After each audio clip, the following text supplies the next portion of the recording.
शेरे पंजाब सुता लंबिया जो तान सुता खालसे दा मान सुता खालसे दा मान सुता गैया सरदारियां खालसे दा मान सुता गैया सरदारियां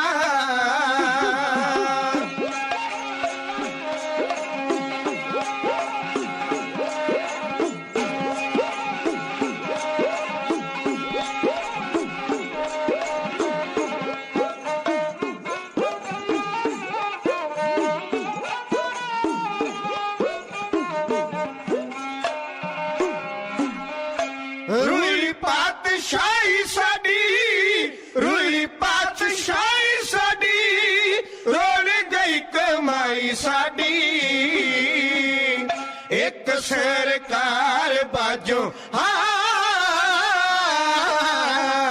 एक सरकार बाजो जितना ऐसा हारियां एक सरकार बाजो जितना ऐसा हारियां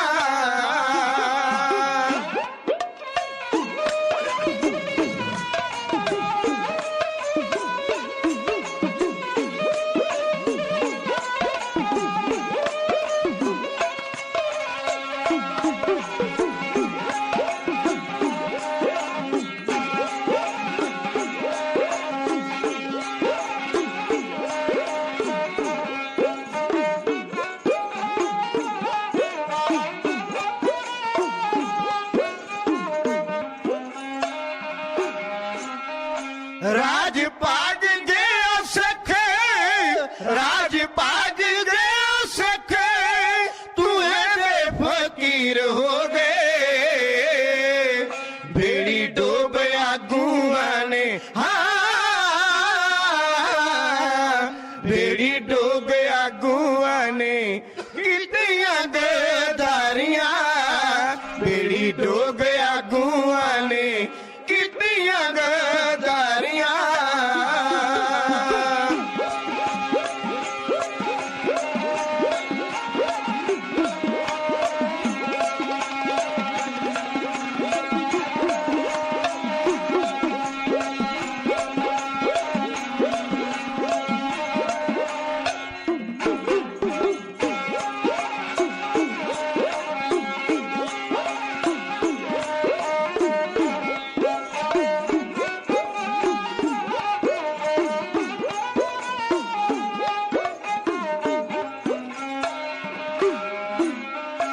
आज फिर हो गया आज फिर हो गया गुलाम कुलवंत सिंगा वेच दिती कौम राज वेच दिती कौम राज नीति देखे डारियां वेच दिती कौम राज नीति देखे डारियां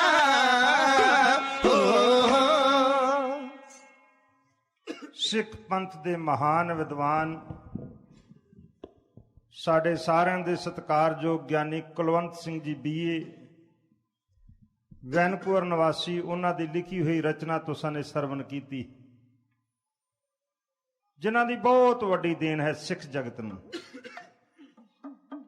ਤੁਹਾਡੇ ਕੋਲ ਰਹਿੰਦੇ ਨੇ ਕਦੀ ਉਹਨਾਂ ਨੂੰ ਸੱਦ ਕੇ ਜ਼ਰੂਰ ਸਰਵਣ ਕਰਨ ਦਾ ਯਤਨ ਕਰੋ ਜਿਨ੍ਹਾਂ ਨੇ ਕੀਤਾ ਉਹ ਜਾਣਦੇ ਨੇ ਉਹਨਾਂ ਦੇ ਕੋਲ ਕੀ ਖਜ਼ਾਨਾ ਹੈ ਮੈਨੂੰ ਯਾਦ ਹੈ ਬੀੜ ਸਾਹਿਬ ਦੀ ਸਟੇਜ ਉੱਤੇ ਝਬਾਲ ਬੀੜ ਬਾਬਾ ਬੁੱਢਾ ਸਾਹਿਬ ਉੱਥੇ ਇੱਕ ਸਟੇਜ ਸੈਕਟਰੀ ਸਨ ਮਾਸਟਰ ਜੀ ਕਹਿ ਕੇ ਉਹਨਾਂ ਨੂੰ ਬੁਲਾਇਆ ਜਾਂਦਾ ਸੀ ਨਾਂ ਤੇ ਬਹੁਤੇ ਨਹੀਂ ਸਨ ਜਾਣਦੇ ਗਿਆਨੀ ਜੀ ਨੇ ਕੈਨੇਡਾ ਆ ਗਏ ਉਹਨਾਂ ਸਟੇਜ ਉੱਤੇ ਖਲੋ ਕੇ ਇਹ ਗੱਲ ਆਖੀ ਕਿ ਜਿਹੜਾ ਮੈਨੂੰ ਕੁਲਵੰਤ ਸਿੰਘ ਬੀਏ ਵਾਂਗ ਸਿੱਖ ਰਾਜ ਕਿਵੇਂ ਗਿਆ ਸੁਣਾਵੇਂਗਾ ਇਹ ਗੱਲ ਅੱਜ ਤੋਂ ਕੋਈ 25 ਸਾਲ ਪਹਿਲਾਂ ਦੀ ਹੈ ਉਹਨਾਂ ਨੇ ਆਖਿਆ ਮੈਂ ਪਰਸਨਲ ਤੌਰ ਤੇ ਤੁਸਾਂ ਨੂੰ 20,000 ਰੁਪਏ ਐਕਸਟਰਾ ਦੇਵਾਂਗਾ ਇੰਨੀ ਖੋਜ ਉਹਨਾਂ ਨੇ ਕੀਤੀ ਉਹਨਾਂ ਦੀ ਲਿਖੀ ਹੋਈ ਰਚਨਾ ਤੁਸਾਂ ਨੇ ਸਰਵਣ ਕੀਤੀ ਹੈ मैं भी अपनी तुष बुद्धि अनुसार इतिहास के पत्रे तुहाडे चरणों च रख सकां। आज ही पासों असीस चाहुंदा हां। फतेह दी असीस बख्शिश करोगी। सरबत संग प्यार चाहो ते गज के जाओ जी। वाहिगुरू जी का खालसा, वाहिगुरू जी की फतेह। ये दास्तान जो आपां बयानात करते हैं, जो सुनते हैं, जिन्होंने इसनूं पढ़न का यतन किया, 2-3 किताबां हैं जो शीतल साहब जी ने लिखियां ने। बहुत वड्डा खजाना उन्होंने 2-3 किताबां विच बंद करने का यतन किया है। दुखीए मां पुत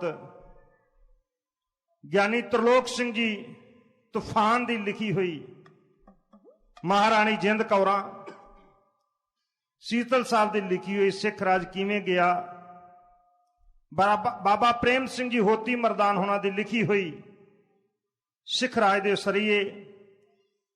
कदी इन्हों पढ़न का यतन करो। इंसान समझदा कि यह साडे परिवार की कहानी है। हर उस परिवार की कहानी है जिहड़ा अपने परिवार के वास्ते सारी जिंदगी दाद उत्ते ला देंदा है। कई बार मर्द परिवारों चों चले जाते हैं, परिवार खेरू खेरू हो जाता है। कई बार कोई ऐसा अकाल पुरख की कृपा दे नाल बच्चा घर विच जन्म लैंदा है, कोई धी भैन विआही बाहरों आ जाती है जिहड़ी रिजक पैरों के नाल लैके आ जाती है। ਇਹਦਾ मतलब यह नहीं कि ਉਹਦੇ ਕੋਲ कोई जादू है कि फलानी धी भैन ਵਿਆਹੀ आई है उन्हें रिजक पैरों के नाल लैंदा है। ਉਹਦੀ सोच इन्नी बुलंद सी, ਉਹਦੀ आत्मा इन्नी बुलंद सी कि उन्हें अपनी सोच के नाल परिवार नूं बुलंदियां दे उत्ते खड़िया। फर्क ये होई है, होर कोई जादू की छड़ी नहीं। जिहड़ा बर्बाद करदा वो अपनी सोच नाल बर्बाद करदा है, जिहड़ा आबाद करदा अपनी सोच और अकल नाल आबाद करदा है। शेरे पंजाब महाराजा रणजीत सिंह जी चले गए, डोगरियां की चाल नूं कोई समझ ही ना सके। महाराणी चंद कौर ने कदी सतगुरु साहब श्री गुरु ग्रंथ साहब जी महाराज जी की हजूरी विच परिक्रमा कीतियां होणगियां। 4 लावां दा पाठ सरवण करदे होए 4 परिक्रमा कीतियां होणगियां। अपने पति दे वफादार होने प्रति मन विच प्रतिज्ञा कीती होवेगी सतगुरु साहब श्री गुरु ग्रंथ साहब जी महाराज जी के चरणों में। होया कि अपने पति को गिरफ्तार कराने वास्ते तुसां ने कल सरवण किया, उन्होंने आप अंदरों दरवाजा खोलिया। डोगरा पार्टी अंदर जा ही नहीं सी सकती। कितनी बदकिस्मत होवेगी एक औरत अपने पेकियां दी सदा सुख मंगदी है, भावें सहुरे घर उहनूं जमाने भर दा सुख होवे, पर एक औरत अपने पेकियां प्रति सदा ही फिक्रमंद रहिंदी है, भावें उसकी आयु 100 साल की क्यों ना हो जाए। वो अपने भरावां दी सुख मंगदी है, अपने भतीआं दी सुख मंगदी है, अपने बुजुर्गों की सुख मंगदी है, सदा ही सुख मंगदी है। कदी तुसी इतिहास नूं पढ़ो, मात गंगा गुरु अर्जन देव जी महाराज विआहण वास्ते गए। जो बरात वेखी पिंड वाले ने सोचा, कह लगे कि इहो जिहे बराती इहो जिहा नींगर टुकना सी, सानू बाहरी चमक दमक चाहिदी है, अंदरली अवस्था साडी जिस तरह की मर्जी बन जाए। उन्हें आख्या जुगती दे नाल मोड़ दे उसनूं। फुलाह दा मुढ़ सी वड्डा सारा, उसनूं घड़ के किला बना दिता ते कहंदे साडे च रवायत है, जिहड़ा नींगर इस पिंड विच विआहण वास्ते आउंदा घोड़े दे उत्ते चढ़ के नेजे दे नाल किला फुंडेगा ते असीं अपनी धी उहदे नाल तोरदे हां, वरना नहीं तोरदे। शहनशाह आलम गुरु अर्जन देव जी महाराज ने आख्या, गल ते उदन करनी सी जिदन मंगनी कीती है, अज तुहानूं यह प्रस्ताव नहीं सी रखना चाहिए। हुण असीं विआहण वास्ते आ गए, तुसीं साडे नाल मखौल करदे हो, ये गल्लां शोभदियां नहीं। कहण लगे जी साडी रवायत है। जदों निहंग सिंह अज भी किला पुंडदे ने, रवायत उदों दी चली आ रही। दीन दुनी दे वाली घोड़े दे उत्ते होए सवार, बहुता घोड़ा भजा के लियाउण दी भी लोड़ नहीं सी। जदों नेजा आण के उस मुੱਢ दे नाल लाया, सर्व शक्तिमान सतगुरु साहब श्री गुरु अर्जन देव जी महाराज वो नेजे नूं लई जा रहे ने, मगर मगर वड्डा मुੱਢ तुरिया जा रहा है। उत्तों ते किला सी, थले ते मुੱਢ ही सी ना। उन्हें कहा ना मुੱਢ पुट्टिया जाना ना गल बननी। बचन कर दिता, माहो माड़ी करतार विच वसदे झूठे, सिरां इन्हां दे टोपियां हथ फड़ ले ठूठे। सहेलियां ने जाके दस्या, कहन लगी नहीं गंगा, ਜਿਹੜਾ ਤੈਨੂੰ ਵਿਆਹਣ ਵਾਸਤੇ ਆਇਆ ਨਿਰਾ ਹੀ ਰੱਬ ਨਹੀਂ। ਆ ਕੌਤਕ ਵੇਖਿਆ ਤੇ ਗੰਗਾ ਨੇ ਆਖਿਆ ਕੋਈ ਜ਼ੁਬਾਨੋਂ ਬਚਨ ਤੇ ਨਹੀਂ ਕੀਤਾ, ਜ਼ੁਬਾਨੇ ਪਾਕ ਵਿੱਚੋਂ ਕੋਈ ਉਚਾਰਿਆ ਤੇ ਨਹੀਂ। ਕਹਿਣ ਲੱਗੀ ਨਹੀਂ ਕੁਝ ਵੀ ਨਹੀਂ, ਬਸ ਇਹਨਾਂ ਕਾਕਿਆ ਮਾਹੋ ਮਾੜੀ ਕਰਤਾਰ ਵਿੱਚ ਵਸਦੇ ਝੂਠੇ, ਸਿਰਾਂ ਇਹਨਾਂ ਦੇ ਟੋਪੀਆਂ, ਹੱਥ ਫੜ ਲਏ ਠੂਠੇ। ਅਜੇ ਆਨੰਦ ਕਾਰਜ ਨਹੀਂ ਸੀ ਹੋਇਆ ਜਾਂ ਮਾਤ ਗੰਗਾ ਜਾ ਕੇ ਗੁਰੂ ਅਰਜਨ ਦੇਵ ਜੀ ਮਹਾਰਾਜ ਦੇ ਮੁਬਾਰਕ ਕਦਮਾਂ ਦੇ ਉੱਤੇ ਸਿਰ ਰੱਖ ਕੇ ਧਾਈ ਮਾਰ ਕੇ ਰੋ ਪਈ। ਪਾਤਸ਼ਾਹ ਕਿਰਪਾ ਕਰ ਦਿਓ, ਮੈਂ ਤੁਹਾਡੇ ਚਰਨਾਂ ਦੀ ਦਾਸੀ ਭਿੱਖਿਆ ਮੰਗਦੀ ਹਾਂ, ਮੇਰੇ ਪੇਕਿਆਂ ਦਾ ਪਿੰਡ ਨਾ ਉਜਾੜਿਓ, ਇੱਥੇ ਮੇਰਾ ਬਚਪਨ ਬੀਤਿਆ, ਤੁਸਾਂ ਮੇਰੇ ਪੇਕਿਆਂ ਦਾ ਪਿੰਡ ਉਜੜਨ ਵਾਸਤੇ ਬਚਨ ਕਰ ਦਿੱਤਾ, ਪਾਤਸ਼ਾਹ ਇਹ ਨਾ ਉਜਾੜਿਓ, ਇੱਥੇ ਬੜਿਆ ਸੁਖ ਮਾਨੇ ਹਨ ਮੈਂ। ਤੇ ਹਜ਼ੂਰ ਪ੍ਰਸੰਨ ਹੋ ਕੇ ਕਹਿਣ ਲੱਗੇ ਗੰਗਾ ਤੇਰੀ ਕਿੱਡੀ ਵੱਡੀ ਕਮਾਈ ਹੈ, ਤੂੰ ਕਿੰਨਾ ਹੌਸਲਾ ਕੀਤਾ ਹੈ, ਬਚਨ ਹੋ ਗਿਆ ਤੇ ਬਿਰਥਾ ਨਹੀਂ ਜਾਣਾ, ਪਿੰਡ ਉਜੜੇਗਾ ਜ਼ਰੂਰ ਪਰ ਨਵੀਂ ਥਾਂ ਦੇ ਉੱਤੇ ਆਬਾਦ ਹੋਵੇਗਾ, ਇਸ ਪਿੰਡ ਦੇ ਵਿੱਚ ਵੱਡੇ ਵੱਡੇ ਆਫੀਸਰ ਹੋਣਗੇ, ਵੱਡੇ ਵੱਡੇ ਅਹਿਲਕਾਰ ਹੋਣਗੇ। ਗੰਗਾ ਤੂੰ ਸਭ ਕੁਝ ਹੀ ਰੱਖ ਲਿਆ, ਤੇਰੇ ਹਿਰਦੇ ਚੋਂ ਪੇਕਿਆਂ ਦਾ ਮੋਹ ਦੂਰ ਨਹੀਂ ਹੋਇਆ, ਭਾਵੇਂ ਤੂੰ ਹੁਣ ਸਹੁਰੇ ਘਰ ਚਲੇ ਜਾਣਾ। ਮੈਂ ਕਹਿਣਾ ਇਹ ਚਾਹੁੰਦਾ ਹਾਂ, ਔਰਤ ਸਦਾ ਹੀ ਪੇਕਿਆਂ ਦੀ ਸੁੱਖ ਮੰਗਦੀ ਏ। ਕਿੰਨਾ ਅੱਖਾਂ ਦੇ ਨਾਲ ਵੇਖਿਆ ਹੋਵੇਗਾ ਮਹਾਰਾਣੀ ਚੰਦ ਕੌਰਾਂ ਨੇ ਆਪਣੇ ਭਰਾ ਦੇ ਟੁਕੜੇ ਹੁੰਦਿਆਂ ਡਕਰੇ ਕਰ ਦਿੱਤੇ ਜ਼ਾਲਮਾਂ ਨੇ, ਪਤੀ ਫੜ ਕੇ ਜੇਲ੍ਹ 'ਚ ਪਾ ਦਿੱਤਾ, ਪੁੱਤ ਬਾਦਸ਼ਾਹ ਬਣ ਗਿਆ। ਮਹਾਰਾਣੀ ਚੰਦ ਕੌਰਾਂ ਨੇ ਆਖਿਆ ਕੋਈ ਗੱਲ ਨਹੀਂ, ਪਤੀ ਦਾ ਕਦੀ ਚੇਤਾ ਵੀ ਨਹੀਂ ਕੀਤਾ, ਇੰਨੇ ਸੁੱਖ ਆ ਗਏ, ਪੁੱਤ ਬਾਦਸ਼ਾਹ ਬਣ ਗਿਆ, ਕੀ ਲੋੜ ਹੈ ਜਾ ਕੇ ਪਤੀ ਨੂੰ ਪੁੱਛਣ ਦੀ, ਜਿਉਂਦੇ ਹੋ ਕਿ ਮਰ ਗਏ ਹੋ, ਹੈਗੇ ਜੇ ਕਿ ਨਹੀਂ ਹੈਗੇ। ਮਹਾਰਾਣੀ ਚੰਦ ਕੌਰਾਂ ਪੁੱਤਰ ਮੋਹ ਦੇ ਵਿੱਚ ਫਸ ਗਈ। ਨੌ ਨਿਹਾਲ ਨੇ ਕਦੀ ਕਦੀ ਪੁੱਛਣਾ ਕੀ ਹਾਲ ਹੈ ਪਿਤਾ ਜੀ ਦਾ, ਧਿਆਨ ਸਿੰਘ ਡੋਗਰੇ ਨੇ ਬਹਾਨੇ ਲਾ ਦੇਣੇ। ਹੁਣ ਜਦੋਂ ਖੁਦ ਕਾਰੋਬਾਰ ਨੌ ਨਿਹਾਲ ਨੇ ਵੇਖਿਆ ਤੇ ਡੋਗਰਿਆਂ ਦੇ ਖੜਯੰਤਰ ਨੂੰ ਸਮਝੇ, ਵਜ਼ੀਰ ਦੀ ਤਾਕਤ ਕਢਾਉਣ ਦੇ ਵਾਸਤੇ ਉਹਨਾਂ ਨੇ ਇੱਕ ਕੌਂਸਲ ਬਣਾਈ। ਇਹਦੇ ਚ 5 ਤੋਂ 8 ਮੈਂਬਰ ਤੱਕ ਸ਼ਾਮਲ ਕੀਤੇ ਗਏ, ਜਿਨ੍ਹਾਂ ਚ ਸੰਧਾ ਵਾਲੀਏ, ਅੰਗਰੇਜ਼ ਆਫੀਸਰ, ਜਮਾਦਾਰ ਖੁਸ਼ਹਾਲ ਸਿੰਘ ਵਰਗੇ, ਵਿਦੇਸ਼ ਮੰਤਰੀ ਫਕੀਰ ਅਜ਼ੀਜ਼ੁਦੀਨ ਤੇ ਖੁਦ ਬੇਈਮਾਨ ਧਿਆਨ ਸਿੰਘ ਡੋਗਰਾ। ਹੁਣ ਕੱਲੇ ਦੇ ਹੱਥ ਚ ਪਾਵਰ ਨਹੀਂ ਸੀ, ਇਹਨਾਂ ਸਾਰਿਆਂ ਦੇ ਚ ਸੀ। ਕਪਤਾਨ ਵੇਡ ਜਿਹੜਾ ਸਿੱਖ ਦਰਬਾਰ ਚ ਪੋਲੀਟੀਕਲ ਏਜੰਟ ਸੀ, ਜਿਹਨੂੰ ਅਸੀਂ ਰਾਜਦੂਤ ਕਹਿ ਦਿੰਦੇ, ਇਹਦੀ ਬਦਲੀ ਹੋ ਗਈ। ਬਦਲੀ ਹੋਣ ਤੋਂ ਪਹਿਲਾਂ ਇਸ ਨੇ ਇੱਕ ਰੌਲਾ ਪਾਇਆ ਕਿ ਅੰਗਰੇਜ਼ਾਂ ਨੇ ਜਿਹੜਾ ਅਫਗਾਨਿਸਤਾਨ ਦਾ ਗਵਰਨਰ ਨਿਯੁਕਤ ਕੀਤਾ ਹੈ ਸ਼ਾਹ ਸੁਜਾ, ਨੌ ਨਿਹਾਲ ਨੇ ਉਸ ਦੀ ਮਦਦ ਕੀਤੀ ਹੈ, ਉਹਦੇ ਖਿਲਾਫ ਪਠਾਣਾ ਦੀ ਮਦਦ ਕੀਤੀ ਹੈ, ਭੜਕਾ ਰਹੇ ਤਾਂ ਕਿ ਸ਼ਾਹ ਸੁਜਾ ਨੂੰ ਗੱਦੀਆਂ ਲਾ ਕੇ ਗੱਦੀ ਕਿਸੇ ਹੋਰ ਨੂੰ ਦਿੱਤੀ ਜਾਵੇ। ਇਹ ਉਸਨੇ ਜ਼ੁਬਾਨੀ ਕਲਾਮੀ ਗੱਲਾਂ ਆਖੀਆਂ।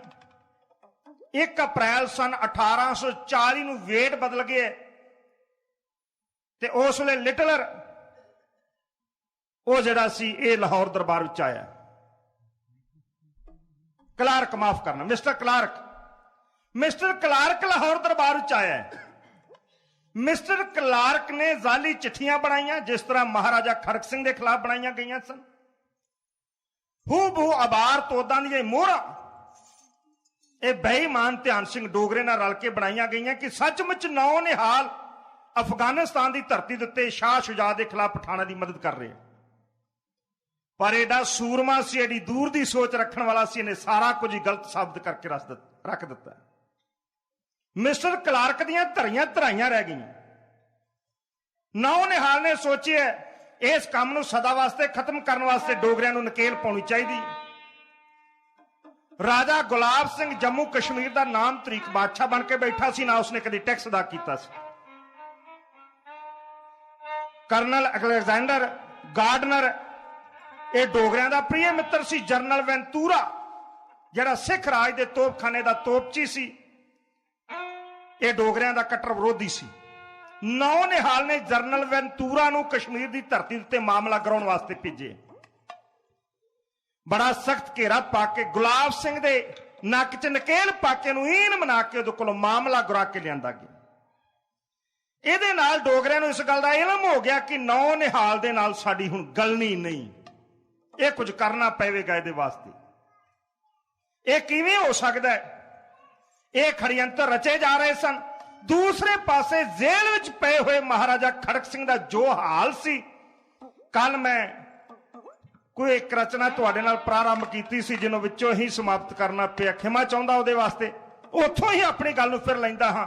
ਕੀ ਹੋ ਰਿਹਾ ਦੂਸਰੇ ਪਾਸੇ ਮਹਾਰਾਜਾ ਖੜਕ ਸਿੰਘ ਨਾਲ? ਸੁਣੀਏ ਸਾਧ ਸੰਗਤ।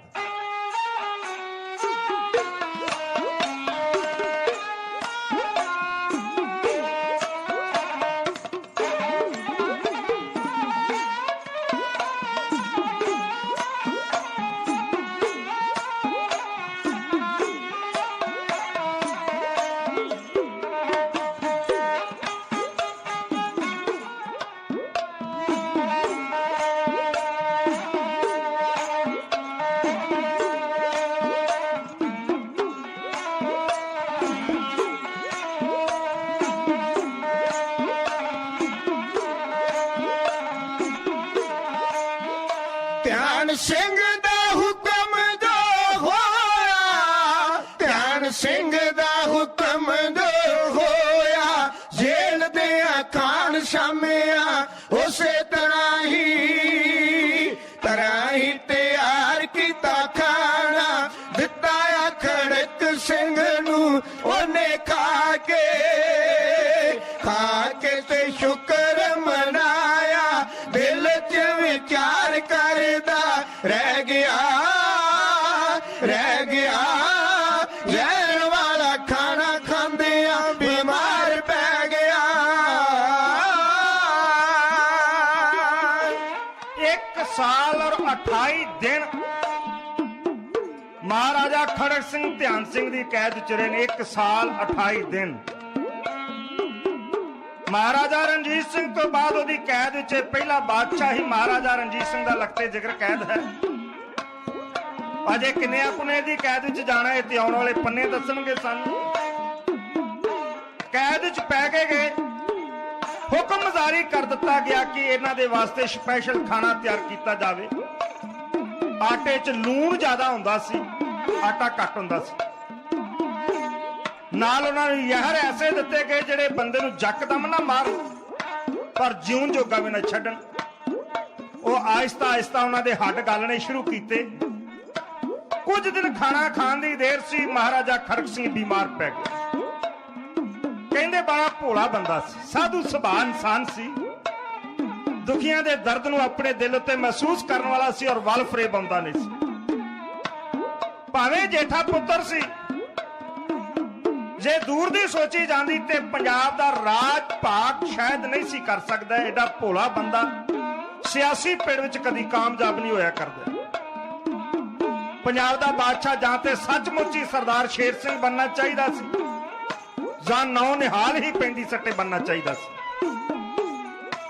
ਨੌ ਨਿਹਾਲ ਦੇ ਖਿਲਾਫ ਕੜੀ ਅੰਤਰ ਕੀਤਾ। ਉਸਨੇ ਆਪਣੀ ਤੇਜ਼ ਬੁੱਧੀ ਦੇ ਨਾਲ ਸਾਰਾ ਕੁਝ ਗਲਤ ਸਾਬਤ ਕਰਕੇ ਵਿਖਾ ਦਿੱਤਾ ਹੈ। ਖੜਕ ਸਿੰਘ ਦੇ ਖਿਲਾਫ ਖੜਯੰਤਰ ਰਚਿਆ ਗਿਆ ਸੀ, ਇੱਕ ਗੱਲ ਵੀ ਸਾਬਤ ਨਾ ਕਰ ਸਕਿਆ ਕਿ ਮੈਂ ਬੇਕਸੂਰ ਹਾਂ। ਬਿਮਾਰ ਹੋ ਗਏ, ਉਹ ਵਿਚਾਰਾ ਬਿਸਤਰੇ ਦੇ ਉੱਤੇ ਲੇਟੇ ਹੈ, ਤੁਰਨਾ ਵੀ ਆਤਰ ਹੋ ਗਏ। ਬਿਸਤਰੇ ਦੇ ਉੱਤੇ ਪਿਆ ਹੋਇਆ ਤਾਰੇ ਗਿਣਦਿਆਂ ਰਾਤ ਲੰਘ ਜਾਂਦੀ ਹੈ। ਦਿਨੇ ਛੱਤ ਵੱਲ ਵੇਖਦੇ ਆ, ਦਿਨ ਬਤੀਤ ਹੋ ਜਾਂਦਾ ਹੈ। ਕਈ ਵਾਰ ਫਰਿਆਦ ਕਰਦਾ ਹੈ, ਕਈ ਵਾਰ ਬੇਨਤੀਆਂ ਕਰਦਾ ਹੈ। ਕੀ ਹਾਲਾਤ ਹਨ ਉਹਦੇ ਜੇਲ੍ਹ ਦੇ, ਬੇਨੇ ਕੀਤਾ ਜਾ ਰਿਹਾ। ਕਈ ਵਾਰ ਫਰਿਆਦ ਗੁਜ਼ਾਰੀ, ਕਈ ਵਾਰ ਫਰਿਆਦ ਗੁਜ਼ਾਰੀ, ਮੰਨੀ ਨਾ ਧਿਆਨ ਸਿੰਘ ਨੇ ਜਦੋਂ ਹੋ ਗਿਆ ਅਖੀਰੀ ਵੇਲਾ, ਮੇਲ ਦਿੱਤਾ ਨੌ ਨਿਹਾਲ ਨੂੰ, ਕੀਤੇ ਆਖਰੀ ਦੀਦਾਰੇ ਪੁੱਤ ਦੇ, ਦੱਸਣ ਨੂੰ ਖਿਆਲ ਆਪਣੇ ਰਹਿ ਗਿਆ ਰਾਜ ਭਾਗ ਮਾਣ ਬੱਚਿਆ ਮੁਖੋਂ ਕਹਿ ਗਿਆ। ਮਹਾਰਾਜਾ ਖੜਕ ਸਿੰਘ ਜੀ ਇਕੱਲੇ ਹੀ ਪਏ ਹੋਏ ਹਨ ਇਸ ਕੈਦ ਵਿੱਚ। ਮੰਜੀ ਦੀਆਂ ਹੀਆਂ ਨੂੰ ਫੜ ਕੇ ਕਦੀ ਉੱਠਦੇ ਨੇ। ਧਿਆਨ ਸਿੰਘ ਕਦੀ ਕਦਾਈ ਜੇਲ੍ਹ ਵਿੱਚ ਦੌਰਾ ਕਰਦਾ। ਮਹਾਰਾਜਾ ਖੜਕ ਸਿੰਘ ਨੇਤਰਾਂ 'ਚ ਜਲ ਭਰ ਕੇ ਕਹਿੰਦੇ ਨੇ, ਧਿਆਨ ਸਿੰਘ ਜੀ ਮੈਂ ਤੁਹਾਡਾ ਕੀ ਵਿਗਾੜਿਆ? ਮੇਰੇ ਨਾਲ ਇਹ ਕਿਉਂ? ਮੈਂ ਕੁਝ ਨਹੀਂ ਚਾਹੁੰਦਾ। ਤੁਸੀਂ ਵਜ਼ੀਰ ਜੇ ਨੌ ਨਿਹਾਲ ਬਾਦਸ਼ਾਹ ਵਧੋ ਫੁੱਲੋ, ਪਰ ਮੈਂ ਆਪਣੇ ਇਕਲੌਤੇ ਪੁੱਤਰ ਨੂੰ ਮਿਲਣਾ ਚਾਹੁੰਦਾ, ਵੇਖਣਾ ਚਾਹੁੰਦਾ। ਬੜਾ ਦੇਰ ਹੋਏ ਵੇਖ ਨਹੀਂ ਸਕੇ। ਧਿਆਨ ਸਿੰਘ ਨੇ ਆਖਣਾ ਉਹ ਤੇ ਤੁਹਾਡੀ ਸ਼ਕਲ ਵੇਖਣਾ ਪਸੰਦ ਨਹੀਂ ਕਰਦਾ। ਧਿਆਨ ਸਿੰਘ ਨੇ ਚਲੇ ਜਾਣਾ। ਮਹਾਰਾਜਾ ਖੜਕ ਸਿੰਘ ਨੇ ਫਰਿਆਦ ਕਰਨੀ ਕਿਹਦੇ ਅੱਗੇ? ਅਕਾਲ ਪੁਰਖ ਅੱਗੇ, ਵਾਹਿਗੁਰੂ ਅੱਗੇ, ਕਦੀ ਆਪਣੇ ਪੁੱਤ ਲੱਗੇ। ਕਈ ਵਾਰ ਮੂੰਹੋਂ ਇਹ ਫਰਿਆਦ ਨਿਕਲੇ, ਨੌ ਨਿਹਾਲ ਮੇਰੇ, ਨੌ ਨਿਹਾਲ ਮੇਰੇ, ਜਿਹੜੀ ਬਣੀ ਸਿਰ ਤੇ ਮਹਿਤਾ ਝੱਲ ਲਈਏ, ਬੱਚਾ ਵਧੇ ਤੇ ਵਧਨ ਇਕਬਾਲ ਤੇ। ਮਿਲਦਾ ਇੱਕ ਵਾਰੀ ਨੌ ਨਿਹਾਲ ਸਿੰਘਾ, ਕਾਰੇ ਦੱਸ ਜਾਂਦਾ ਤੇਰੇ ਸਾਥੀਆਂ ਦੇ, ਜੋ ਜੋ ਬੀਤ ਰਹੀ ਮੇਰੇ ਨਾਲ ਸਿੰਘਾ। ਕਿਤੇ ਨੌ ਨਿਹਾਲ ਆਵੇ ਤੈਨੂੰ ਮੈਂ ਦੱਸਾਂ ਮੇਰੇ ਨਾਲ ਕੀ ਹੋ ਰਿਹਾ ਹੈ। ਆਖਰ ਅੰਤਮ ਸਮਾਂ ਨੇੜੇ ਆ ਗਿਆ। ਜਦੋਂ ਧਿਆਨ ਸਿੰਘ ਨੇ ਭਾਂਪ ਲਿਆ ਕਿ ਹੁਣ ਮਹਾਰਾਜਾ ਖੜਕ ਸਿੰਘ ਆਪਣੇ ਪੁੱਤਰ ਨੂੰ ਮੇਰੇ ਖਿਲਾਫ ਕੋਈ ਸ਼ਿਕਾਇਤ ਨਹੀਂ ਲਗਾ ਸਕਦਾ, ਸੁਨੇਹਾ ਦੇ ਦਿੱਤਾ ਮਾਂ ਪੁੱਤਾਂ ਨੂੰ ਜਾ ਕੇ, ਮੈਂ ਬੜਾ ਇਲਾਜ ਕਰਾਇਆ ਹੈ, ਮਹਾਰਾਜਾ ਖੜਕ ਸਿੰਘ ਦੀ ਹਾਲਤ ਦਿਨੋਂ ਦਿਨ ਬਦਤਰ ਹੋ ਜਾ ਰਹੀ ਹੈ, ਤੁਸੀਂ ਆਣ ਕੇ ਉਹਨਾਂ ਨੂੰ ਮਿਲਣੋ, ਤੁਹਾਨੂੰ ਮਿਲਣਾ ਚਾਹੁੰਦੇ। ਪੰਜਾਬੀਆਂ ਦਾ ਤੀਸਰਾ ਬਾਦਸ਼ਾਹ ਨੌ ਨਿਹਾਲ ਚੜ੍ਹਦੀ ਜਵਾਨੀ, ਮੁੱਛ ਫੁੱਟ ਗੱਭਰੂ, ਆਪਣੇ ਬਾਪ ਦੇ ਸਾਹਮਣੇ ਖਲੋਤਾ ਹੋਇਆ, ਜਿਹੜਾ ਲੱਕੜ ਦੀ ਇੱਕ ਹੀਂਹ ਦੀ ਤਰ੍ਹਾਂ ਜਾਪਿਆ, ਹੱਡੀਆਂ ਦੀ ਮੁੱਠ। ਮਹਾਰਾਜਾ ਖੜਕ ਸਿੰਘ ਨੇ ਸਾਰੇ ਦੇ ਨਾਲ ਕੋਲ ਸੱਦਿਆ। ਨੌ ਨਿਹਾਲ ਕੋਲ ਗਿਆ, ਉਹਦੀ ਕੰਧ ਦੇ ਉੱਤੇ ਥਾਪੀ ਦੇ ਕੇ ਆਖਰੀ ਵਾਰ ਮਹਾਰਾਜਾ ਖੜਕ ਸਿੰਘ ਦੇ ਮੂੰਹ ਦੇ ਵਿੱਚ ਫਰਿਆਦ ਨਿਕਲੀ, ਨੌ ਨਿਹਾਲ ਮੇਰੇ, ਨੌ ਨਿਹਾਲ ਮੇਰੇ, ਜਿਹੜੀ ਬੜੀ ਸਿਰ ਤੇ ਮਹਿਤਾ ਚੱਲ ਰਹੀ ਹੈ, ਬੱਚਾ ਵਧੇ ਤੇ ਵਧਨ ਇਕਬਾਲ ਤੇਰੇ। ਪੁੱਤਰਾ ਤੂੰ ਜਵਾਨੀਆਂ ਮਾਣੇ, ਤੇਰਾ ਰਾਜ ਭਾਗ ਵਧੇ, ਤੂੰ ਸਦਾ ਚੜ੍ਹਦੀ ਕਲਾ ਚ ਰਹੇ। ਇਹਨੇ ਚਿਰ ਨੂੰ ਮਹਾਰਾਣੀ ਚੰਦ ਕੌਰਾਂ ਵੀ ਸਾਹਮਣੇ ਜਾ ਕੇ ਖਲੋਤੀ ਸੀ। ਮਹਾਰਾਜਾ ਖੜਕ ਸਿੰਘ ਨੇ ਹਸਰਤ ਭਰੀਆਂ ਨਿਗਾਹਾਂ ਦੇ ਨਾਲ ਆਪਣੀ ਧਰਮ ਪਤਨੀ ਨੂੰ ਤੱਕਿਆ।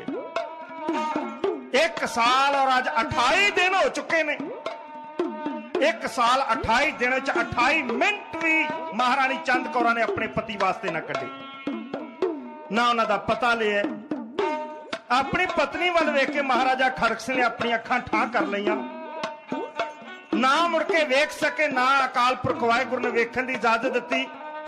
ਉਹਨਾਂ ਦੇ 5 ਭੂਤਕ ਸਰੀਰ ਦੇ ਵਿੱਚੋਂ ਪੌਰ ਉਡਾਰ ਮਾਰ ਚੁੱਕਿਆ ਹੈ, ਮਿੱਟੀ ਦੀ ਮੁੱਠ ਪਿੱਛੇ ਬਾਕੀ ਰਹਿ ਗਈ ਹੈ।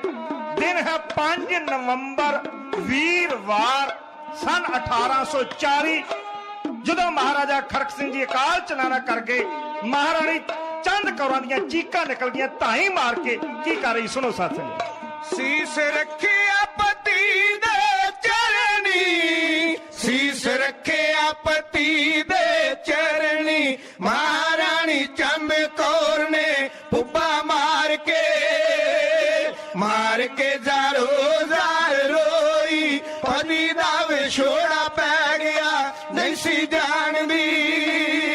ਜਾਣਦੀ ਸਮੇਂ ਦੇ ਤਾਰੇ, ਆਪਣੇ ਗਦਾਰ ਹੋਣਗੇ ਗੋਲ ਲੈ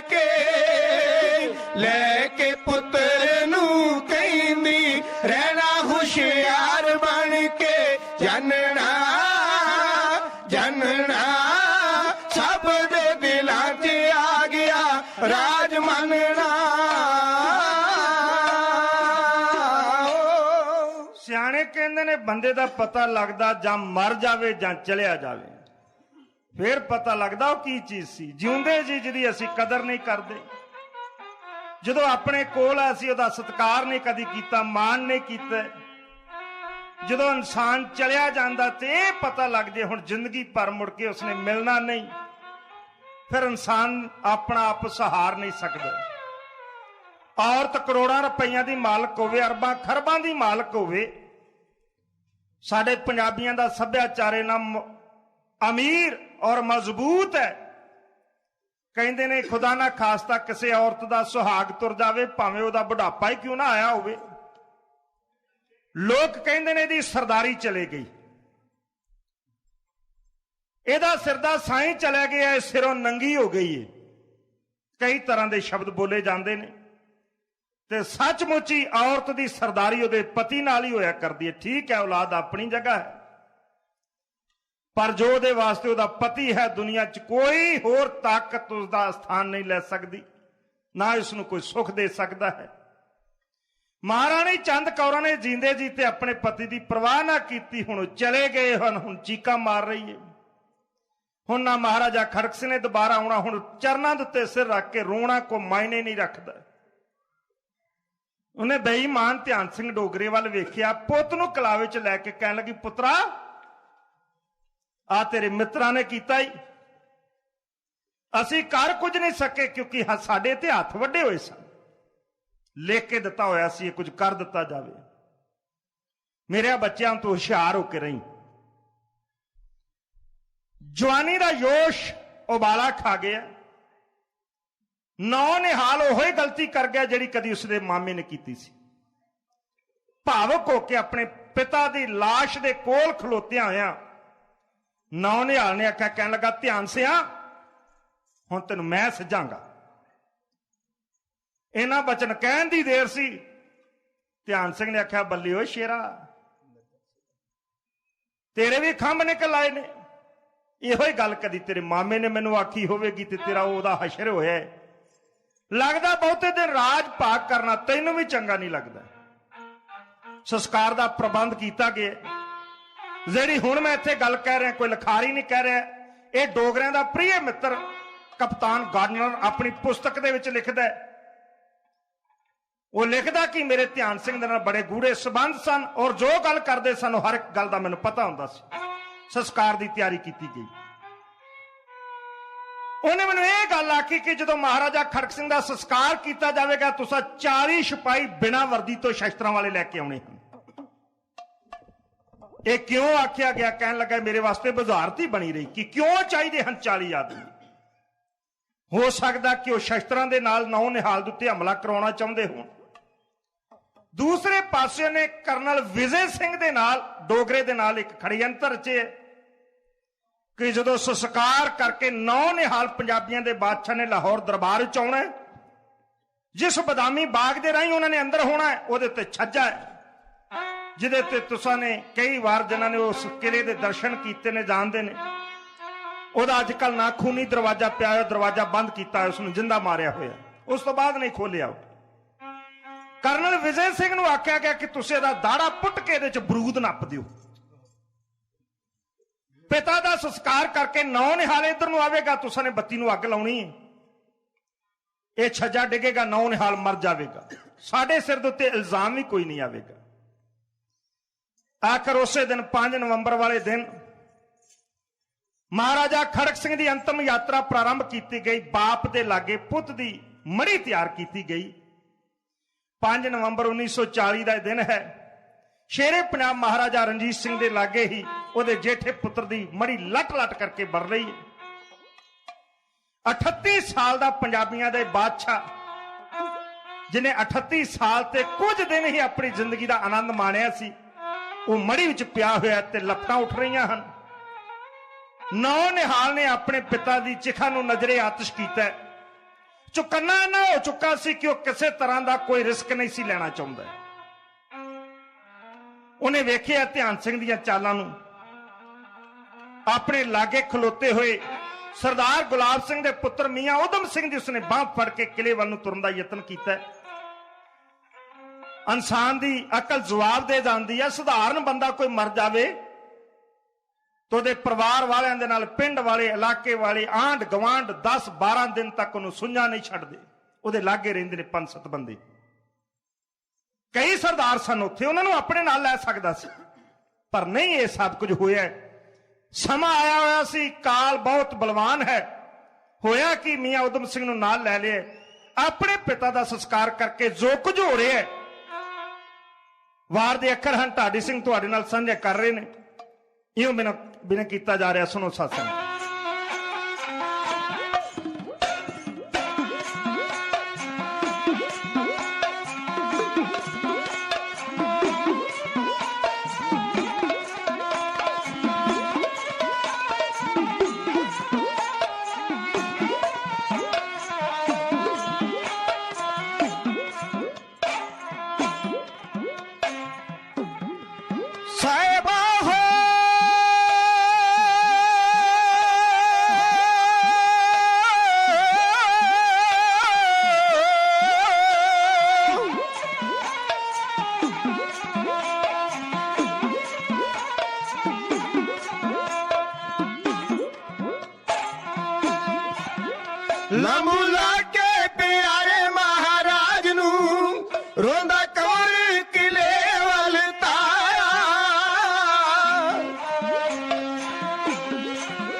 ਮਾਸੀ ਸੱਜੇ ਤੇ ਹੱਸਦੀ ਜਿਹਦੀਆਂ ਧਨ ਚ ਬਰੂ ਦੇ ਛਬਾਇਆ ਆਉਂਦੇ ਕਵਰ ਨੂੰ ਹੀਰਾ ਸਿੰਘ ਵੇਖਿਆ ਹੋ ਵੇਖਿਆ ਕਵਰ ਨੂੰ ਹੀਰਾ ਸਿੰਘ ਵੇਖਿਆ। ਇੱਥੇ ਇੱਕ ਗੱਲ ਨੋਟ ਕਰਨ ਵਾਲੀ ਹੈ ਸਤ ਸੰਗਤ, ਕਰਨਲ ਵਿਜੇ ਸਿੰਘ ਆਪ ਛੱਜੇ ਦੇ ਉੱਤੇ ਖਲੋਤਾ ਹੋਇਆ ਹੈ। ਇੱਕ ਬੰਦਾ ਉਸਨੇ ਹੋਰ ਲਾਗੇ ਖਿਲਾਰਿਆ ਹੋਇਆ ਜਿਹਦੇ ਵਿੱਚ ਬਲਦੀ ਹੋਈ ਇੱਕ ਬੱਤੀ ਹੈ। ਹੁਣ ਜਿਹੜਾ ਛੱਜੇ ਦੇ ਉੱਤੇ ਖਲੋਤਾ ਹੋਇਆ ਬੰਦਾ, ਉਸਨੂੰ ਇਸ ਗੱਲ ਦਾ ਪਤਾ ਨਹੀਂ ਲੱਗ ਸਕਦਾ ਕਿ ਜਿਹਦੇ ਉੱਤੇ ਛੱਜਾ ਸੁੱਟਣਾ ਹੈ ਉਹ ਬੰਦਾ ਛੱਜੇ ਦੇ ਥੱਲੇ ਆ ਚੁੱਕਾ ਜਾਂ ਗਾਂ ਲੰਘ ਚੁੱਕਾ ਹੈ। ਉਹਦੇ ਵਾਸਤੇ ਜ਼ਰੂਰੀ ਹੈ ਕੋਈ ਤੀਸਰਾ ਬੰਦਾ ਉਹਨਾਂ ਨੂੰ ਇਸ਼ਾਰਾ ਕਰੇ ਕਿ ਬੰਦਾ ਛੱਜੇ ਦੇ ਥੱਲੇ ਆ ਚੁੱਕਾ ਹੈ। ਇਹ ਡਿਊਟੀ ਧਿਆਨ ਸਿੰਘ ਨੇ ਆਪਣੇ ਪੁੱਤਰ ਸਰਦਾਰ ਹੀਰਾ ਸਿੰਘ ਦੀ ਲਗਾਈ ਕਿ ਜਦੋਂ ਨੌ ਨਿਹਾਲ ਛੱਜੇ ਦੇ ਥੱਲੇ ਚਲਿਆ ਜਾਵੇਗਾ ਤੁਸੀਂ ਰੁਮਾਲ ਹਿਲਾਉਣਾ ਉੱਚਾ ਕਰਕੇ ਰੁਮਾਲ, ਇਹ ਰੁਮਾਲ ਦਾ ਇਸ਼ਾਰਾ ਤੱਕ ਕੇ ਵਿਜੇ ਸਿੰਘ ਅੱਗੇ ਖਲੋਤੇ ਸਿਪਾਹੀ ਨੂੰ ਇਸ਼ਾਰਾ ਕਰੇਗਾ। ਉਹ ਬਲਦੀ ਹੋਈ ਬੱਤੀ ਬਰੂਦ ਨੂੰ ਲਾਵੇਗਾ, ਬਰੂਦ ਫਟੇਗਾ, ਛੱਜਾ ਨੌ ਨਿਹਾਲ ਦੇ ਉੱਤੇ ਆਣ ਕੇ ਡਿੱਗ ਪਵੇਗਾ। ਇਹ ਜਦੋਂ ਤੁਰਿਆ ਆ ਰਿਹਾ ਨੌ ਨਿਹਾਲ ਨੂੰ ਛੱਕ ਪੈ ਗਿਆ, ਚਾਹੀਦਾ ਤੇ ਅਸੀਂ ਨਾਲ ਹੋਰ ਸਰਦਾਰ ਲੈ ਜਾਂਦੇ, ਪਰ ਨੌ ਨਿਹਾਲ ਨੇ ਦੂਰ ਦੀ ਸੋਚ ਕੇ ਇਸ ਕਰਕੇ ਕਿ ਮੈਂ ਡੋਗਰਿਆਂ ਦਾ ਹੀ ਨਾਲ ਬੰਦਾ ਲੈਂਦਾ ਹਾਂ, ਮੀਆਂ ਉਦਮ ਸਿੰਘ ਨੂੰ ਬਾਹੋਂ ਫੜ ਲਿਆ। ਮੀਆਂ ਉਦਮ ਸਿੰਘ ਨੂੰ ਪਤਾ ਸੀ ਜੋ ਕੁਝ ਹੋਣਾ, ਉਹ ਬਾਹ ਛਡਾਉਂਦਾ, ਨੌ ਨਿਹਾਲ ਛੱਡਦਾ ਨਹੀਂ, ਤੁਰੇਦਾਰੇ ਨੇ। ਹੀਰਾ ਸਿੰਘ ਨੇ ਜਦੋਂ ਮੀਆਂ ਉਦਮ ਸਿੰਘ ਨੂੰ ਨਾਲ ਵੇਖਿਆ, ਦੂਰ ਖਲੋਤੇ ਧਿਆਨ ਸਿੰਘ ਨੂੰ ਇਸ਼ਾਰਾ ਕੀਤਾ, ਹੁਣ ਕੀ ਕਰਨਾ ਹੈ। ਉਦਮ ਸਿੰਘ ਨਾਲ ਆ ਰਹੇ, ਨਜ਼ਰਾਂ ਦੀ ਭਾਸ਼ਾ ਦੇ ਨਾਲ ਧਿਆਨ ਸਿੰਘ ਨੇ ਆਖਿਆ, ਹੀਰਾ ਸਿਆ ਇੱਕ ਉਦਮ ਸਿੰਘ ਕੀ 20 ਉਦਮ ਸਿੰਘ ਵੀ ਸਾਨੂੰ ਨੌ ਨਿਹਾਲ ਨੂੰ ਮਾਰਨ ਵਾਸਤੇ ਮਾਰਨੇ ਪੈਣ ਤੇ ਅਸੀਂ ਤਿਆਰ ਹਾਂ। ਉਹਨੇ ਕਿਹਾ ਕੰਮ ਕਰ ਦਿਓ, ਅੱਜ ਭਤੀਜਾ ਮਰਦਾ ਤੇ 20 ਵਾਰੀ ਮਰ ਜਾਵੇ, ਨੌ ਨਿਹਾਲ ਨਹੀਂ ਬਚਣਾ ਚਾਹੀਦਾ। ਹੁਣ ਨੌ ਨਿਹਾਲ ਤੇ ਉਦਮ ਸਿੰਘ ਜਾ ਰਹੇ ਨੇ, ਹੀਰਾ ਸਿੰਘ ਨੇ ਵੇਖ ਲਿਆ ਤੇ ਕੀ ਕਰ ਰਿਹਾ, ਸੁਣੋ ਸਾਥ।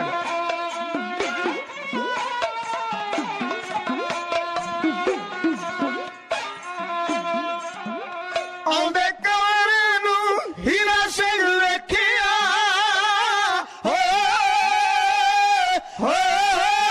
ਕਰਮਾਂ ਵਾਲਿਓ, ਆਉਂਦੇ ਕਵਰ ਨੂੰ ਹੀਰਾ ਸਿੰਘ ਵੇਖਿਆ, ਉੱਚਾ ਕਰਕੇ ਰੁਮਾਲ ਹਿਲਾਇਆ।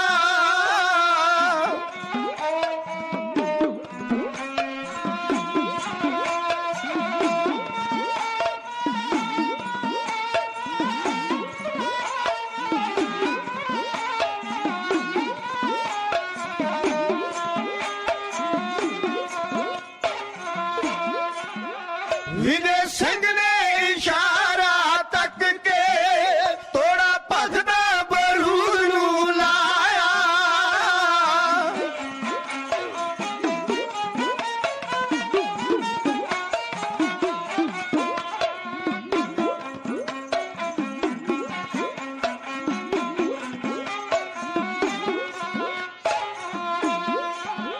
ਛੱਜਾ ਉੱਡ ਕੇ ਕਵਰ ਤੇ ਡਿੱਗਿਆ, ਟੋਕੇ ਹੋ ਗਿਆ ਹੋਣੀ ਨੇ ਟੁਕਾਇਆ।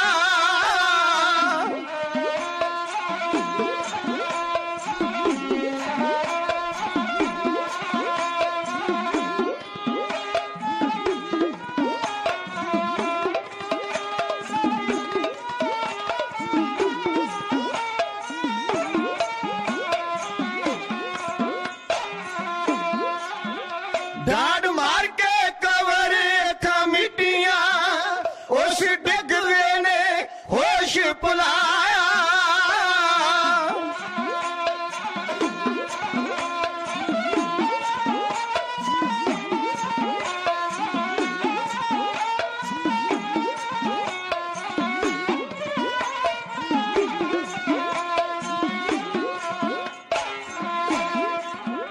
ਕੱਤ ਪਾਲਕੀ ਕਿਲੇ ਵੱਲ ਲੈ ਗਏ, ਬੂਹਾ ਬੰਦ ਕੱਟ ਡੋਗਰੇ ਕਰਾਇਆ। ਹੋ ਕਰਮਾਂ ਵਾਲਿਓ। ਹੀਰਾ ਸਿੰਘ ਨੇ ਰੁਮਾਲ ਹਿਲਾਇਆ ਤੇ ਵਿਜੇ ਸਿੰਘ ਨੇ ਇਸ਼ਾਰਾ ਤੱਕ ਕਿ ਉਸ ਵੇਲੇ ਹੀ ਅੱਗੇ ਖਲੋਤੇ ਸਿਪਾਹੀ ਨੂੰ ਹੁਕਮ ਕੀਤਾ, ਉਹਨੇ ਬਰੂਦ ਨੂੰ ਬੱਤੀ ਲਗਾ ਦਿੱਤੀ। ਬਰੂਦ ਫਟਿਆ, ਇਹ ਛੱਜਾ ਨੌ ਨਿਹਾਲ ਦੇ ਉੱਤੇ ਆਣ ਕੇ ਡਿੱਗਿਆ। ਹੁਣ ਨੌ ਨਿਹਾਲ ਚੁਕੰਨਾ ਸੀ। ਜਦੋਂ ਬਰੂਦ ਦਾ ਖੜਾਕ ਹੋਇਆ, ਆਖਰ ਛੱਜਾ ਡਿੱਗਣ ਲੱਗਾ, ਸੈਕਿੰਡ 2 ਸੈਕਿੰਡ ਤੇ ਲੱਗਦੇ ਹੀ ਹੋਣਗੇ ਨਾ। ਨੌ ਨਿਹਾਲ ਨੇ ਆਪਣੇ ਉੱਤੇ ਉਦਮ ਸਿੰਘ ਨੂੰ ਸੁੱਟ ਲਿਆ ਤੇ ਆਪ ਥੱਲੇ ਪੈ ਗਏ। ਹੁਣ ਸਾਰੇ ਦਾ ਸਾਰਾ ਛੱਜਾ ਜਿਹੜਾ ਸੀ, ਭਾਰ ਜਿਹੜਾ ਸੀ ਉਦਮ ਸਿੰਘ ਦੇ ਸਿਰ ਦੇ ਉੱਤੇ ਆਣ ਕੇ ਪਿਆ ਤੇ ਉਦਮ ਸਿੰਘ ਦਾ ਸਿਰ ਫਿਸ ਗਿਆ, ਉਹ ਥਾਂ ਮਰ ਗਏ। ਪਰ ਛੱਜਾ ਐਡਾ ਜ਼ਬਰਦਸਤ ਡਿੱਗਾ ਸੀ ਕਿ ਨੌ ਨਿਹਾਲ ਵੀ ਬੇਹੋਸ਼ ਹੋ ਗਏ, ਪਰ ਉਹਦਾ ਸਿਰ ਨਹੀਂ ਪਾਟਾ, ਕੋਈ ਸੱਟ ਨਹੀਂ ਲੱਗੀ। ਜਿਹੜੀ ਪਾਲਕੀ ਚ ਉਸਨੂੰ ਪਾ ਕੇ ਖੜਿਆ ਗਿਆ, ਬਾਅਦ ਚ ਪਾਲਕੀ ਵੇਖੀਏ, ਉਹਦੇ ਚ ਸਿਰਫ ਕਹਿੰਦੇ ਨਾਨਕ ਸ਼ਾਹੀ ਰੁਪਈਏ ਜਿੰਨਾ ਗੋਲ ਦਾਗ ਸੀ ਖੂਨ ਦਾ। ਸਿਰਫ ਜੇ ਸਿਰ ਫਿਸਿਆ ਹੁੰਦਾ ਤੇ ਇੱਥੇ ਖੂਨ ਦੇ ਛੱਪੜ ਲੱਗ ਜਾਣੇ ਸਨ। ਨੌ ਨਿਹਾਲ ਜੀ ਬੇਹੋਸ਼ ਹੋ ਗਏ। ਗਾਰਡਨਰ ਲਿਖਦਾ, ਕਹਿੰਦਾ ਜਦੋਂ ਮੈਂ 40 ਸਿਪਾਹੀ ਲੈ ਕੇ ਆਇਆ, ਧਿਆਨ ਸਿੰਘ ਦੌੜਾ ਮੇਰੇ ਵੱਲ ਆਇਆ, ਉਹਨੇ ਆਖਿਆ ਹੁਣ ਲੋੜ ਨਹੀਂ, ਤੂੰ ਲੈ ਜਾ ਆਪਣੇ ਸਿਪਾਹੀ। ਹੁਣ ਉੱਥੇ ਭਈਏ ਸਨ, ਕੁਝ ਪੂਰਬੀਏ ਭਈਏ ਜਿਨ੍ਹਾਂ ਦੀ ਗਿਣਤੀ 5 ਦੱਸੀ ਜਾਂਦੀ ਹੈ। ਉਹ ਚੌਹਾਂ ਨੇ ਫੜ ਕੇ ਦਵਾ ਚੁੱਕ ਕੇ ਨੌ ਨਿਹਾਲ ਨੂੰ ਪਾਲਕੀ ਚ ਪਾਇਆ ਤੇ ਪਾਲਕੀ ਚੁੱਕ ਕੇ ਕਿਲੇ ਵੱਲ ਲੈ ਗਏ। ਸਰਦਾਰ ਦੇਸਾ ਸਿੰਘ ਮਜੀਠੀਏ ਬੁੱਢੇ ਸਰਦਾਰ ਨੇ ਸਾਰਾ ਕੁਝ ਵੇਖਿਆ, ਦੌੜ ਕੇ ਕਿਲੇ ਵੱਲ ਆਇਆ। ਉਹਨਾਂ ਚ ਦਰਵਾਜ਼ਾ ਬੰਦ ਹੋ ਰਿਹਾ ਸੀ, ਉਹਨੇ ਧੱਕੇ ਮਾਰੇ, ਪਰ ਬੁੱਢੇ ਸਰਦਾਰ ਨੂੰ ਧੱਕੇ ਦੇ ਕੇ ਲੰਬੇ ਕਰ ਦਿੱਤਾ ਗਿਆ। ਛੱਜਾ ਡਿੱਗਿਆ, ਕਿਸਮਤ ਪੰਜਾਬ ਦੀ ਤੇ ਫੱਟੜ ਮਹਾਰਾਜਾ ਨੌ ਨਿਹਾਲ ਹੋਇਆ। ਬੇੜੀ ਡੁੱਬੀ, ਧਿਆਨ ਸਿੰਘ ਡੋਗਰੇ ਦੀ ਲਾਗੂ ਜਾਨ ਦਾ ਦੁਸ਼ਮਣ ਚੰਡਾਲ ਹੋਇਆ। ਕੱਤ ਪਾਲਕੀ ਕਿਲੇ ਦੇ ਵਿੱਚ ਲੈ ਗਏ, ਬਾਹਰੋਂ ਬੰਦ ਬੂਆ ਹੁਕਮ ਨਾਲ ਹੋਇਆ। ਅੱਗੇ ਸੋਹਣਾ ਕਲੇਜੇ ਤੇ ਹੱਥ ਧਰ ਕੇ ਜਾ ਕੇ ਵਿੱਚ ਮੈਲੀ ਜਿਹੜਾ ਹਾਲ ਹੋਇਆ। ਸਰਦਾਰ ਨੂੰ ਧੱਕੇ ਦਿੱਤੇ ਗਏ। ਮੜੀ ਦੇ ਕੋਲ ਖਲੋਤੀਆਂ 9 ਸੱਸ ਮਹਾਰਾਣੀ ਚੰਦ ਕੌਰਾਂ ਔਰ ਬੀਬੀ ਨਾਨਕੀ, ਸਰਦਾਰ ਸ਼ਾਮ ਸਿੰਘ ਅਟਾਰੀ ਦੀ ਪੁੱਤਰੀ, ਮਹਾਰਾਜਾ ਖੜਕ ਸਿੰਘ ਦੀ ਨੌਂ, ਕੰਵਰ ਨੌ ਨਿਹਾਲ ਸਿੰਘ ਦੀ ਧਰਮ ਪਤਨੀ। ਬੁੱਢੇ ਸਰਦਾਰ ਨੇ ਆਖਿਆ, ਕਹਿਣ ਲੱਗਾ, ਮਹਾਰਾਣੀ ਸਾਹਿਬਾ ਪਤੀ ਨੂੰ ਰੋਣ ਨਹੀਂ ਹੈ, ਤੇਰਾ ਪੁੱਤ ਵੀ ਗਿਆ ਈ। ਸੁੱਟ ਦਿੱਤਾ ਛੱਜਾ ਉਹਦੇ ਉੱਤੇ, ਅਨਰਥ ਹੋ ਗਿਆ। ਇਹ ਦੋਵੇਂ 9 ਸਾਸਨ ਦੌੜੀਆਂ ਉਧਰ ਨੂੰ ਜਾ ਰਹੀਆਂ ਨੇ। ਕੱਲ ਦੇ ਮਜ਼ਬੂਨ ਨੂੰ ਮੈਂ ਇੱਥੋਂ ਫਿਰ ਪ੍ਰਾਰੰਭ ਕਰਨ ਦਾ ਯਤਨ ਕਰਾਂਗਾ। ਹੋਈਆਂ ਭੁੱਲਾਂ ਦੀ ਤੁਹਾਡੇ ਪਾਸੋਂ ਖਿਮਾ ਮੰਗਦਾ। ਤੁਹਾਡਾ ਸਾਰਿਆਂ ਦਾ ਬਹੁਤ ਬਹੁਤ ਧੰਨਵਾਦ। ਬਹੁਤ ਆਨੰਦਮਈ ਤਰੀਕੇ ਨਾਲ ਤੁਸਾਂ ਨੇ ਬੈਠ ਕੇ ਇਸ ਦਰਦ ਭਰੀ ਦਾਸਤਾਨ ਨੂੰ ਸਰਵਣ ਕਰਨ ਦਾ ਯਤਨ ਕੀਤਾ ਹੈ। ਕਈ ਵਾਰ ਲਫ਼ਜ਼ ਤਲਫ਼ਜ਼ ਹੋ ਜਾਂਦੇ ਹਨ, ਉਹਨਾਂ ਨੂੰ ਤੁਸਾਂ ਨੇ ਆਪ ਸ਼ੁੱਧ ਕਰਨ ਦਾ ਯਤਨ ਕਰਨਾ ਹੈ। ਅੱਗੇ ਵਾਸਤੇ ਸਮਤ ਬਖਸ਼ਿਸ਼ ਕਰਨੀ ਜੀ। ਢਾਡੀ ਸਿੰਘਾਂ ਪਾਸੋਂ ਆਨੰਦ ਸਾਹਿਬ ਦਾ ਜਾਪ ਸਰਵਣ ਕਰੀਏ। ਦਾਸ ਨੂੰ ਹੋਈਆਂ ਭੁੱਲਾਂ ਦੀ ਖਿਮਾ ਬਖਸ਼ਿਸ਼ ਕਰਦੇ। ਫਤਿਹ ਬੁਲਾਓ, ਆਖੋ ਜੀ ਵਾਹਿਗੁਰੂ ਜੀ ਕਾ ਖਾਲਸਾ, ਵਾਹਿਗੁਰੂ ਜੀ ਕੀ ਫਤਿਹ।